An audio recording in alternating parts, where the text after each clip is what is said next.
Sampson is anointed from his head, but he speaks lies out of his mouth. And she calls him on it and said, nope, that wasn't it.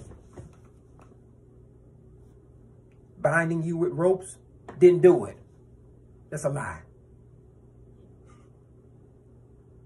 Binding you with new ropes, didn't do it. That's a lie. Come on. She says, I thought you loved me.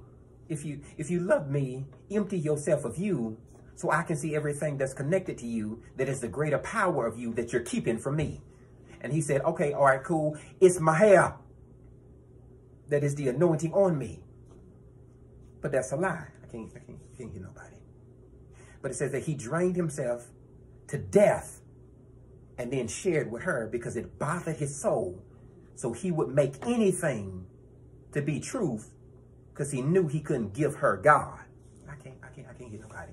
Know that you can lose anything connected to you, but the anointing of God is not attached to what people want from you. It is attached to everything that God placed inside of you, and the arrogancy of people that think that the car is anointed, that the building is anointed, that the suit is anointed, that the shoes are anointed, that it's the phone that holds the anointing. It's not the couch. It's not the word. It is everything that God placed inside of me, the anointing that I'm called to be bigger than, greater than, beyond where you could fulfill my shoes. The anointing goes ahead of me.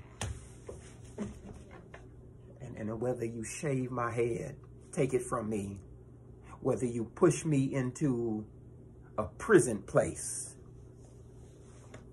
know that the anointing is on me. Sampson in prison says,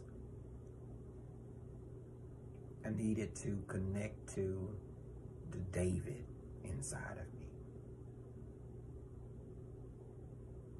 but muster enough strength to be the pillar around me.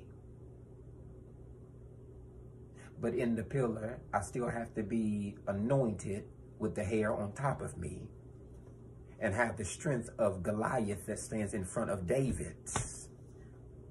It's bigger than me, what they tied me to. It should be way too much for you to bring down.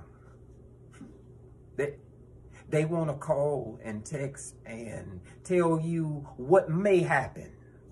They want to tell you how your God is not going to work. They want to tell you every place where you will have to fight every single day, that this is not the end of the struggle, that this is only the beginning of the strain.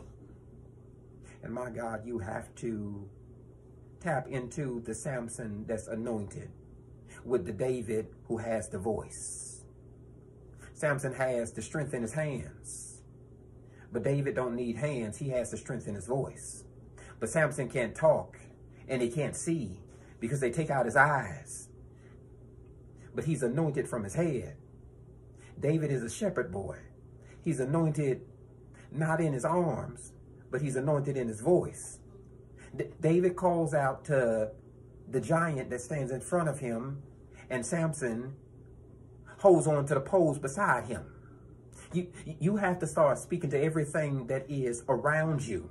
If it don't connect to the God standing in front of you, who would bring you to it, not to deliver you to it, but deliver it to you. That everything that stands in front of you, that God put you there not to be the understanding that you could not go past this roadblock, but get to the understanding that everything that would block you did not stop you. It did not hinder you. It could not hold you.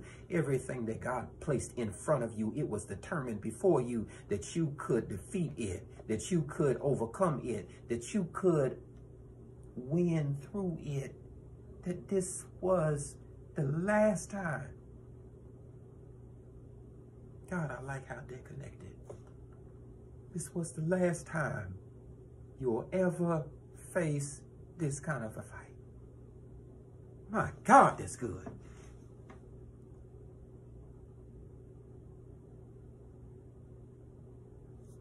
Everything beyond the giant.